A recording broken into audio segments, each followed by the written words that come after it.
Story Indian 2 అంటే భారతీయ 1 is the better. Bharat 2 కంటే below average అంతే. బాగుంది. కరప్షన్ యాక్టింగ్ బాగుంది. కరప్షన్ అంటే పాత భారతీయుడు తేడా ఏంటి అసలు? కొంచెం అడ్వాన్స్ ఉంది, అంత లేదు, తక్కువ ఉంది. స్టోరీ జనరేషన్ అనేది ఇంట్లో ఇప్పుడు ఎవరన్నా లంచం గవర్నమెంట్ ఆఫీసర్ అనుకోరు, వాళ్ళని కూడా ఎంకరేజ్ చేయొద్దని చెప్పి సినిమా. దానివల్ల ఒక్క ఎఫెక్ట్ బట్టి అంటే మీరు బట్టి మా మామూలు దాని పేరు అనే ఎఫెక్ట్. పాత భారతీయుడు తేడా పాత భారతీయుడు పాత జనరేషన్, ఇది కొత్త జనరేషన్, యువతరమే చేంజ్ చేసుకోవాలి మన దేశాన్ని అని అర్థం. ఎట్లా ఉంది యాక్టింగ్? బాగుంది. హీరోయిన్ ఏం లేదు, ఇది బాగుంది సినిమా. సినిమా చాలా బాగుంది. కంటెంట్ పరంగా కూడా సినిమా చాలా బాగుంది. కొంచెం గ్రాఫిక్స్ కానీ ఫైట్స్ కానీ కొంచెం ఎక్కువ లెంత్ కాకుండా తక్కువలో చేస్తుంటే బాగుండు. లెంత్ అనేది బాగుంది సినిమా. శంకర్ డైరెక్షన్ బాగుంది. ఒకప్పటి డైరెక్షన్ గా కాకుండా ఇప్పుడు అంత ఎక్స్పెక్ట్ చేసినంత కూడా లేదు. మనం థర్డ్ పార్ట్ లో వేచి చూడొచ్చు. ఫస్ట్ హాఫ్ బాగుంది. సెకండ్ హాఫ్ అయితే కొంచెం బోరింగ్ గా ఎక్కువ ఉంటుంది. ఫస్ట్ హాఫ్ కు మనం ఫస్ట్ భారతీయుడు చూసినంత సీన్స్ అయితే ఇందులో ఏం లేవు. కమల్ హాసన్ యాక్టింగ్ బాగుంది. ఈ ఏజ్ లో అయినా కమల్ హాసన్ యాక్టింగ్ అయినా ఫైట్స్ అయినా చాలా బాగున్నాయి. ఈ చిత్రం ఏదైతే ఉందో భారతీయుడు 2 ఇప్పుడు ఇది మొత్తం కరప్షన్ గురించి. అంటే ఈ కరప్షన్ ఏ విధంగా నిర్మూలించవచ్చు అనేది, అంటే ఇప్పుడు ఎవరైతే పెద్దవాళ్ళు ఉన్నారో కాకుండా యువకులలో కూడా ఉత్తేజం రావాలి, దీని మీద కొట్లాడాలి.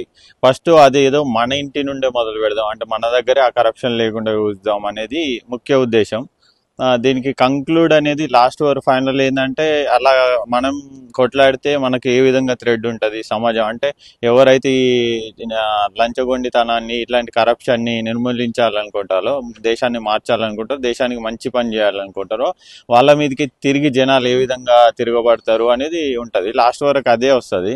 ఫైనల్లో మాత్రం కంక్లూడ్ అనేది ఏం లేదనిపించింది. ఎందుకంటే కరప్షన్ మీద కొట్లాడితే మన మీదకే థ్రెడ్ వస్తుంది ఏమో అనే ఫీలింగ్లో ఆగిపోతుంది. మేబీ దీనికి కంటిన్యూస్గా భారతీయుడు 3 చూపెడతారు.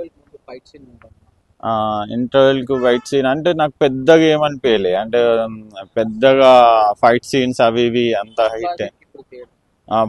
ఫస్ట్ పార్ట్ ఏంటంటే మనకు ఒక ఎంతూజియాజం ఉంటుంది, అంటే ఒక కరప్షన్ మీద కొట్లాడుతున్న ధైర్యం ఉంటుంది. కానీ ఇందులో ఏంటంటే కొన్ని అంటే డైరెక్షన్ పరంగా కానీ స్క్రీన్ ప్లే పరంగా కానీ అంత ఎఫెక్టివ్ అయితే అనిపించేది.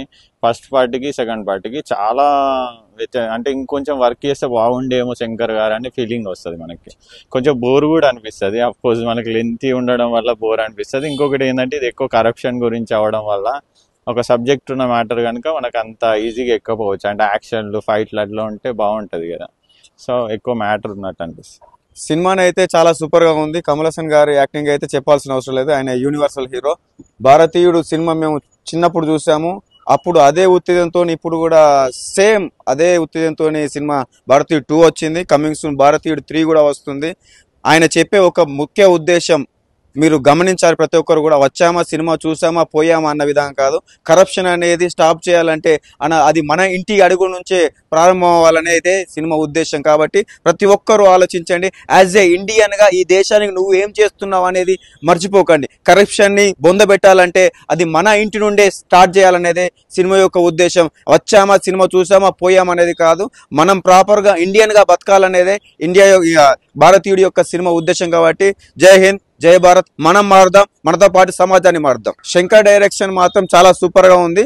అప్పుడు భారతీయుడేమో స్వతంత్ర పోరాటం కోసం పోరాడిన వ్యక్తి, ఇప్పుడు భారతీయుడేమో లంచాల మీద పోరాడిన వ్యక్తి. కాబట్టి దయచేసి ప్రతి ఒక్కరు చూడాల్సిన సినిమా.